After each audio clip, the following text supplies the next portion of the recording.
সাইফ হাসান যে নেট থেকে অনুশীলন সেরে বেরোচ্ছেন, সেখানেই ব্যাটিং শুরু করার জন্য ঢুকছেন সৌম্য সরকার। সবকিছু ঠিক থাকলে আসন্ন গ্লোবাল সুপার লিগে রংপুর রাইডার্সের ওপেনিং তথা টপ অর্ডারের দায়িত্ব সামলানোর কথা এই দুই ব্যাটারের। এই দুজনকে আবার সবশেষ ড্রাফট থেকে নিজেদের স্কোয়াডে নিয়েছে রাইডার্স ফ্র্যাঞ্চাইজি, তাই তাদেরকে রংপুরের ঘরের ছেলেই বলা যায়। কিন্তু 5 দেশের 5টি ভিন্ন দল নিয়ে গায়ানায় হতে যাওয়া জিএসএল এ যে স্কোয়াড নিয়ে যাচ্ছে রংপুর, সেই মেম্বারদের সবাইকেই দলটির ঘরের ছেলে বলার উপায় নেই।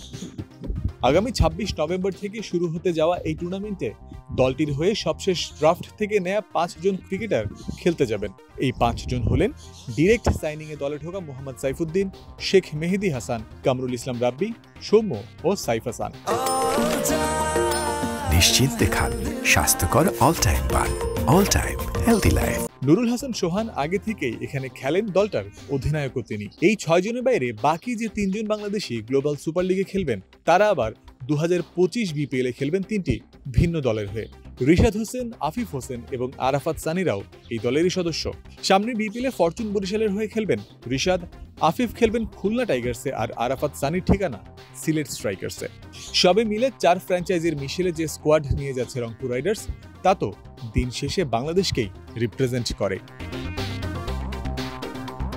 গ্লোবাল সুপার লিগের এই আসরে প্রথম খেলার প্রস্তাব এসেছিল বিপিএল এর গেলবারের চ্যাম্পিয়ন ফরচুন বরিশালের কাছে, কিন্তু নানা কারণে টুর্নামেন্টে অংশ নিতে পারেনি তারা। এরপরই রংপুর রাইডার্সকে মনোনীত করা হয়। যে 14 জনকে নিয়ে দল সাজিয়েছে এই ফ্র্যাঞ্চাইজি, তাদের মধ্য থেকে 5 বিদেশিকে বাদ দিলে বাকিদেরকে নিয়ে যে স্কোয়াড হয়, সেটাকে বাংলাদেশ জাতীয় দল বললেও কম বলা হয় না।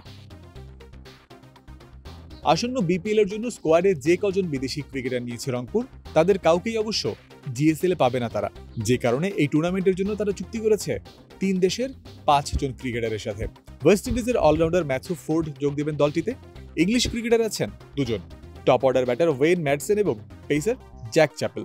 অন্যদিকে যুক্তরাষ্ট্রের ক্রিকেটারও আছেন 2 জন, তারা হলেন ব্যাটার স্টিভেন টেইলর এবং অলরাউন্ডার হারমিত সিং। তাই বলাই যায় 4টি ভিন্ন দেশের এবং 4টি ভিন্ন বিপিএল দলের ক্রিকেটারের সমন্বিত স্কোয়াড নিয়ে জিএসএল এর বাকি 4 দলের মোকাবেলা করবে রংপুর রাইডার্সের নামে বাংলাদেশের প্রতিনিধিত্বকারী দলটি। মিরপুর শেরেবাংলা জাতীয় ক্রিকেট স্টেডিয়াম থেকে জয়ন্ত বিন্দু, ক্রিক ফ্রেন্সি।